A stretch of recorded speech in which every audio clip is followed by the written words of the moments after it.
Oi amigos, tudo bem? Totti ao seu dispor. Hoje eu quero refletir contigo sobre um novo começo da química.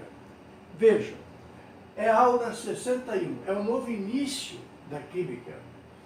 Nós tivemos a ciência da idade dos antigos gregos, aquela época do ar, fogo, terra e água, um impacto com Lavoisier principalmente, que com balança começou a acertar as experiências, que foi chamado de o pai da química, e agora nós queremos adentrar a substância, de que realmente é feita a matéria.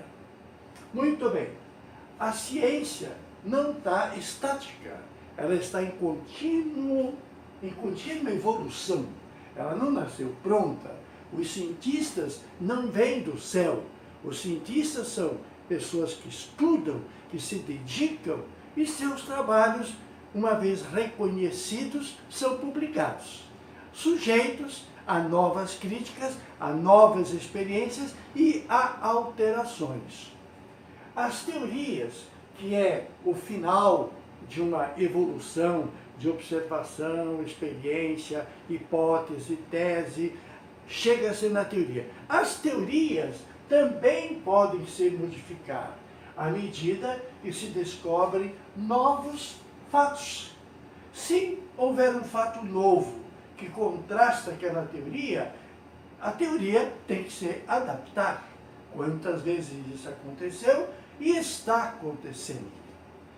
A matéria é formada por átomos, é macroscopicamente estática. As ideias de John Dalton, maravilhosas para nós, foi de que a matéria é formada por partículas indivisíveis, pequenas, isso do Demócrito, mas como se fossem esferas maciças. A ideia de considerar o átomo como uma bolinha sem poder dividir é que ocasiona os fenômenos macroscópicos, os fenômenos regidos pelas leis e as leis principalmente da mecânica clássica, as leis de Newton. Então, considerando o átomo como uma bolinha inteiriço, ele é macroscopicamente estático. A matéria não muda, sujeita às leis de Newton.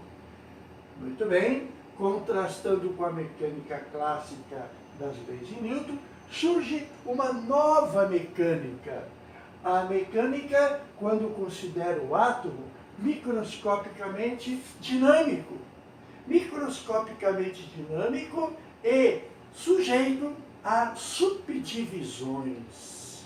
Aí nós estamos deixando o macro e estamos entrando no microscópico, na parte invisível aos olhos, mas com efeitos totalmente visíveis aos olhos. Contrastando com a mecânica clássica, então nós temos a descoberta de que os objetos são de dimensões muito pequenas. Vamos então adentrar no atomismo, nos detalhes do átomo. Quero então lembrar os prefixos que estão lá na aula número 2 e na aula número 3. O prefixo tera corresponde a 10 na 12. Mil, milhões, bilhões, trilhões, quatrilhões, quintilhões. Então, 1 tera é 1 quintilhão da unidade metro. 1 terametro seria 1 quintilhão de metros. Em contraposição, o que seria um pico? Um pico é a medida lá do microscópico, lá do mundo micro. O que seria um pico? O pico seria o metro dividido em mil, milhões, bilhões, trilhões, quatrilhões, quintilhões. Se você pegar o metro, essa medida mais ou menos, e dividir em 1 quintilhão, aquela medida vai se chamar de pico. Um picômetro é 10 na menos 12 metros. E tem mais, menor ainda, tem o femto. O que é o femto? É uma das menores medidas que se faz sentido hoje. E o ato. O ato tem prefixo 10 na menos 18. É desse mundo, chamado de mundinho, é uma ofensa para quem trabalha nesse mundo de micros. Então estamos vendo do macro, que é tera, 10 na 12, giga, 10 na nona, mega, 10 na sexta, quilo, 10 na terceira, hecto, 10 na segunda, deca, 10 na primeira, aqui é de uma casa cada vez, até metro. Se o sistema for de distância, poderá ser também de área, elevando ao quadrado e cada vez multiplicando por 2 as unidades. E pode ser também tridimensional, volume. Usamos esses prefixos para as 3 possibilidades. Muito bem, depois de metro vemos o décima parte, centi, centésima parte, milésima parte, micron, aqui começa o mundo pequeno. Nano, 10 na menos 9, e aí os que eu já falei, pico, femto e ato.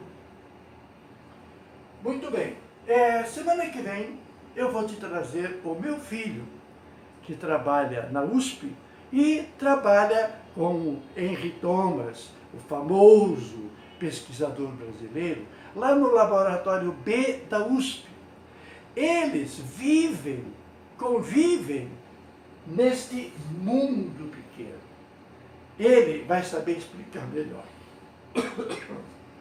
Muito bem. Os fenômenos elétricos e magnéticos, estudados por Michael Faraday e James Clerk, os fenômenos elétricos foram do século XIX, foram os primeiros a ultrapassar os limites do conhecimento da ciência macro.